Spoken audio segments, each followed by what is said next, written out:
India, negara yang gue respect karena kejeniusan orang-orangnya. Gue pernah ke India dan ya India memang gak sebagus Singapura, tapi India juga gak seburuk yang kita bayangkan.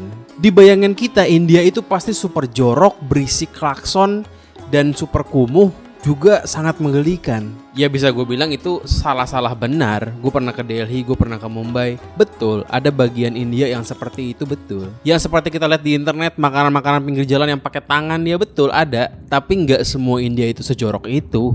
Orang miskinnya banyak nggak? Tentu banyak sekali orang miskin di India. Tapi orang kaya juga ada. Dan orang kayanya ini super kaya luar biasa. Kalau kita main ke mall, itu mobilnya bukan Fortuner Pajero, mobilnya minimal Audi kalau di mall. Orangnya pun luar biasa cantik, luar biasa ganteng, luar biasa wangi. Tapi begitu keluar dari mall, itu bener-bener jomplang luar biasa. Semua mungkin karena sistem kasta yang ada di India. Di Mumbai itu ada rumahnya Mukesh Ambani. Rumahnya ini 6 lantai dengan 500 ART, bayangkan. Itu Sultan Andara, Sultan Bintaro nggak ada apa-apanya sama sekali. Tapi nggak jauh dari sana, itu banyak orang tinggal di tenda-tenda kumuh.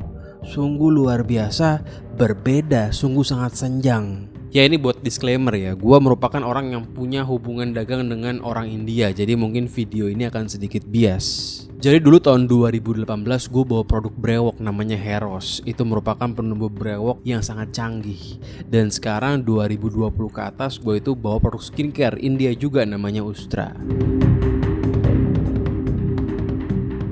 Dalam satu dekade ke depan, India akan mengalahkan Cina dalam hal jumlah populasi, itu pasti. Beda sama Jepang, kalau Jepang itu kebanyakan orang tua. Kalau India isinya orang-orang muda. Jadi apa? Tenaga kerja produktifnya itu surplus dan itu merupakan resep untuk memajukan ekonomi negara. Tapi kalau pemerintahnya nggak bisa ngasih lapangan pekerjaan, jadi banyak pengangguran, tentu itu juga bisa jadi malapetaka. So ini ibarat pisau bermata dua. Saat ini India merupakan negara dengan ekonomi terbesar ke-6 di dunia. Ya jelas aja, orangnya sangat banyak, tentu pasti GDP-nya besar. Karena GDP itu kan bukan tolak ukur kemakmuran sebuah negara. GDP itu hanya sebuah angka aja. Tapi dalam 10 tahun ke depan, lembaga-lembaga keuangan dunia itu memprediksikan bahwa India akan menjadi negara dengan GDP terbesar ketiga di dunia, di bawah Amerika, di bawah Cina. Ini prediksinya lembaga tuan besar, tentu sangat kredibel. India saat ini merasakan apa yang Cina rasakan 20 tahun lalu. Yaitu apa? Yaitu adalah banyaknya perusahaan asing yang mau mindahin pabriknya ke India. Kayak dulu banyak perusahaan asing yang mau bikin pabriknya di Cina, sekarang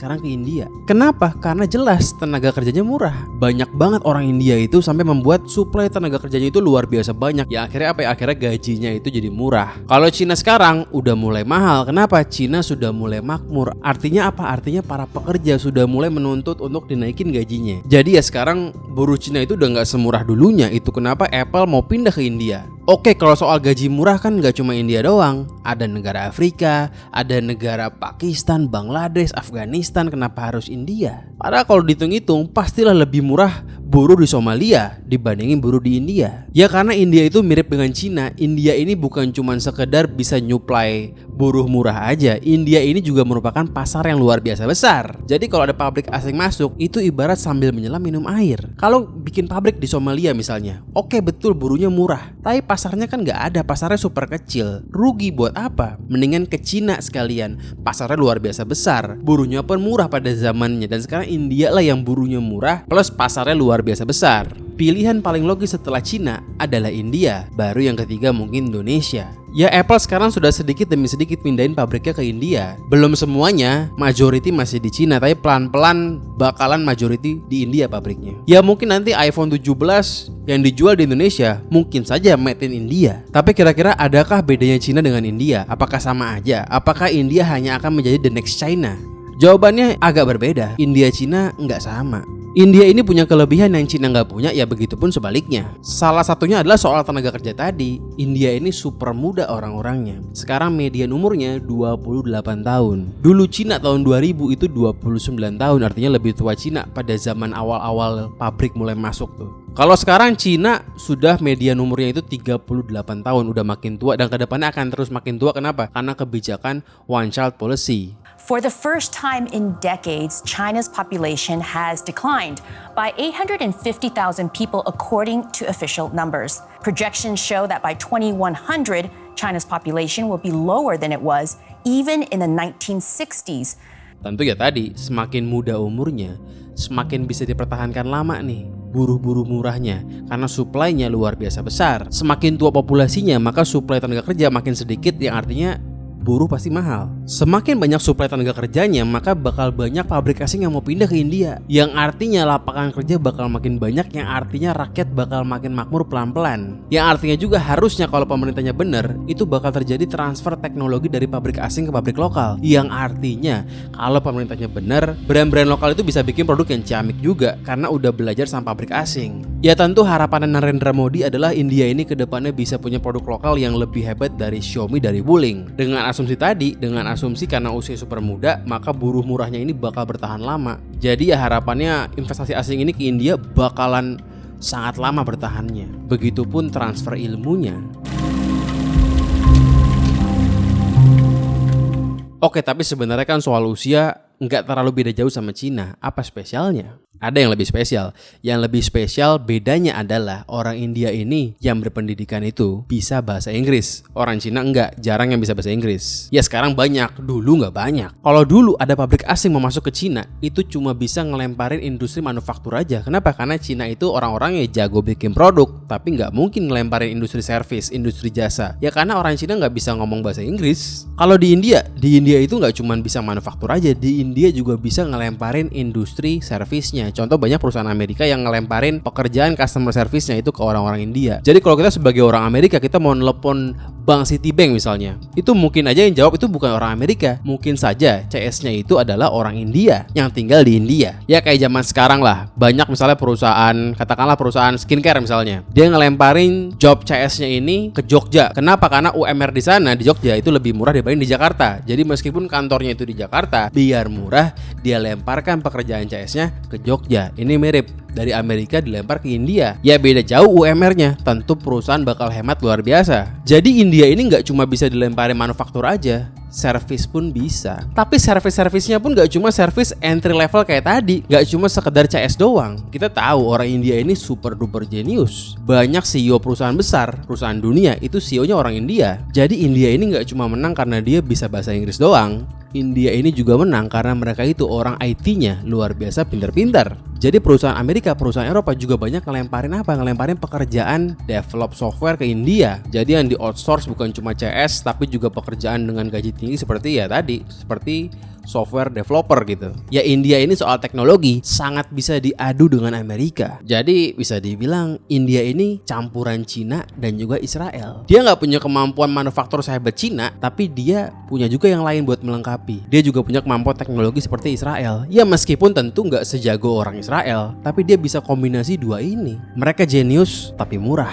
Itu kuncinya. Ya di India pun juga ada Silicon Valley-nya. Itu di Hyderabad itu. Itu merupakan Silicon Valley-nya India. Dan isinya itu perusahaan-perusahaan global. Kalau kita main ke kota-kota majunya India kayak Hyderabad itu nggak akan kelihatan tuh gambaran-gambaran India seperti di TikTok yang makannya jorok, yang begini begitu. Beda sama Delhi sama Mumbai. Di sana itu super maju. India ini sejak tahun 90-an jurusan kuliah paling diminati oleh mahasiswanya adalah jurusan computer science. Jadi bisa dibilang orang-orang cupu ini, nerds, ini mereka yang bakal menyelamatkan ekonomi India ke depannya. Microsoft nggak mungkin bisa kayak sekarang berjaya kembali dengan ChatGPT-nya kalau bukan gara-gara CEO-nya, Satya Nadella. CEO sebelumnya orang kulit putih, Steve Ballmer, itu merupakan CEO yang membuat Microsoft jadi hancur lebur. Orang India jelas layak diperhitungkan kejeniusannya. Tapi gue mungkin mau ralat dikit soal pernyataan gue bahwa India ini merupakan gabungan Cina dan juga Israel. Gue mau tambahin dikit, India itu adalah gabungan Cina, Israel dan juga Turki. Kenapa? Kalau kita ngomongin Turki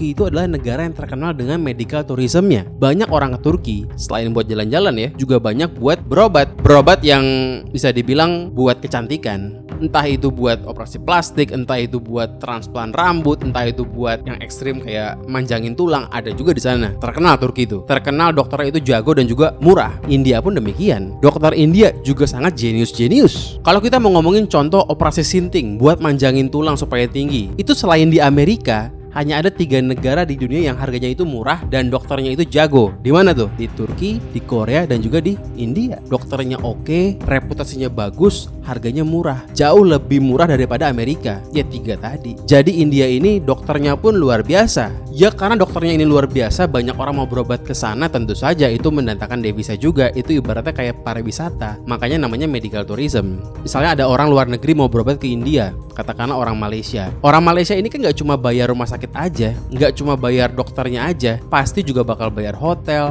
pasti juga bakal bayar makan dan lain-lain. Makanya namanya medical tourism. Contoh simpel ya, kejeniusan dokter-dokter India ngomongin produk Heros tadi. Dia merupakan minoxidil the only di dunia yang bisa tanpa alkohol. Terus soal skincare, kenapa gue pilih skincare India? Kenapa nggak skincare Korea aja yang lagi hits? Produk skincare India itu levelnya itu di bawah Korea tipis-tipis, sama-sama kelas advance gitu loh. Tapi harganya beda jauh. Gue nggak mungkin bawa sabun muka Korea ke Indonesia. Kenapa? Gue nggak mungkin jual sabun muka 120.000 ke orang-orang. Nggak mungkin. Kalau cewek mungkin, kalau cowok nggak mungkin mau bayar segitu. Makanya gue pilih India. Fiturnya mirip-mirip. Gue juga punya brand lokal. Gue juga punya produk skincare lokal juga. Gue nggak cuma jual India aja. Tapi ya jujur aja, India ini industri skincare-nya itu jauh lebih mapan. Kenapa? Karena dia ada jalan duluan, masalah waktu aja.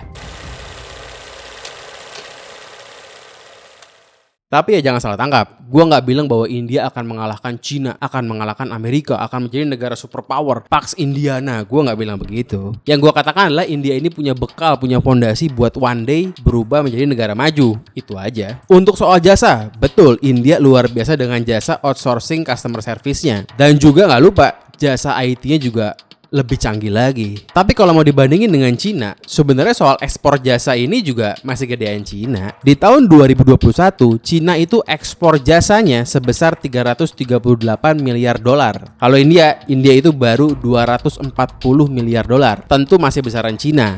Meskipun rate pertumbuhannya itu gedean India, karena ekspor servis mereka itu tumbuh 15% per tahun dibanding Cina yang hanya 8% dalam 20 tahun terakhir. Jadi one day mungkin soal ekspor jasa ini India bakal ngalahin Cina one day. Tapi tentu kalau soal ekspor komoditi pastilah menang Cina telak kemana-mana. Namanya juga Cina negara manufaktur.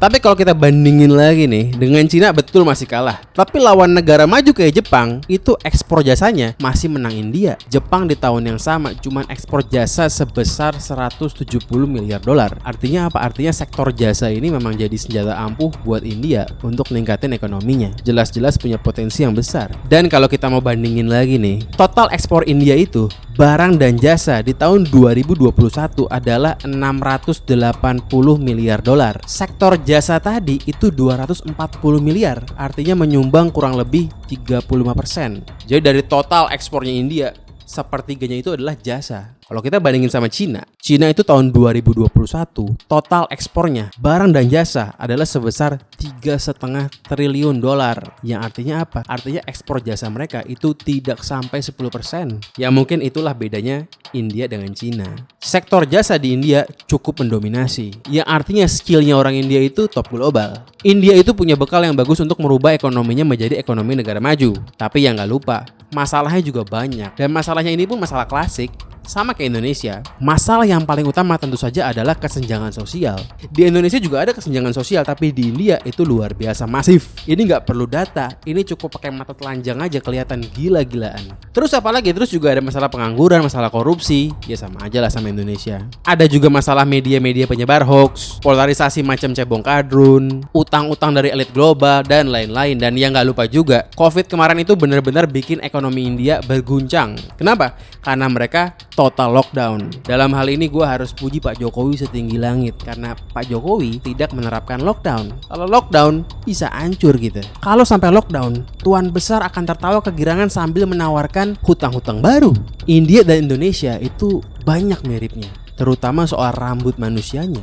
Sama-sama ketombean gila-gilaan. Ya gue juga termasuk orang yang ketombean. Mungkin bisa mirip karena kita sama India itu sama-sama negara panas yang banyak naik motor. Jadi ya mungkin itu penyebabnya tumbuh jamur ketombe di rambut kita tuh.